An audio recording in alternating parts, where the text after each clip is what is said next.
Салам радиосунда жаңылыктар.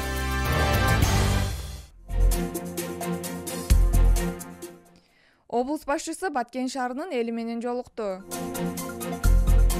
Баткенде 600 000 сом урдаган өспүрүмдөр кармалды. Мал урдаган жаш жигиттер кармалды. Мына ушул жаңылыктар менен кененирээк. Президенттин Баткен облусундагы ыйгарым укуктуу өкүлү Абдикарим Алимбаев Баткен шаарынын эли менен жолугушту. Жолугушууда шаардагы бир канча чечилбей келе жаткан социалдык маселелер айтылды. Жарандар өзгөчө шаардагы таза суу, саркындуу суу жана жарыктандыруу, жумушсуздук, турак жай үчүн жер боюнча суроолорун беришти. Эмне бул жумуштарды аткарбадыңыздар? Маселени жолдо Абдикарим Алимбаев жетекчилерге ар бир коюлган тапшырма так жана ыкчам чечилип, эл арасында көйгөйлөр жаралбашы керектигин тапшырды. Облус башчысынын мындай жолугушуулары алдыда облустун ар бир район шаарларында өтөт. Белгилей кетсек, мындай жолугушуулар аймактагы курч көйгөйлөрдү ыкчам кароо, орун алган маселелерди жеринде чечүү максатында президент Садыр Жапаровдун тапшырмасы менен өтүүдө.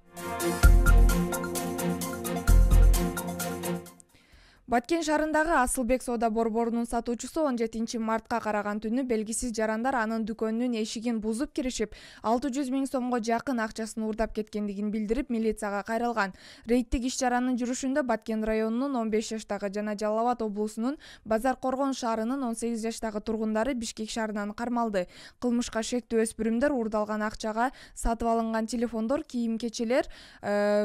кийим-кечелери менен тергөө кызматына өткөрүлүп берилген. Азыркы күндө тергөө иштери сотко жиберилген деп билдирди облустук милициянын маалымат кызматы.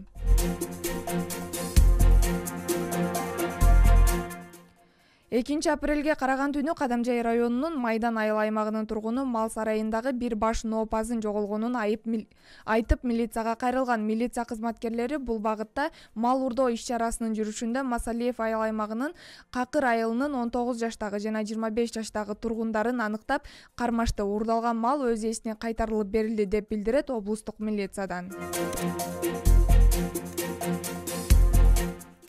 Жаңылыктар түрмөгү менен мен Айжамал Амирова тааныштырдым. Кайрадан эфир аркылуу амандашканча сак саламатта туруңуздар.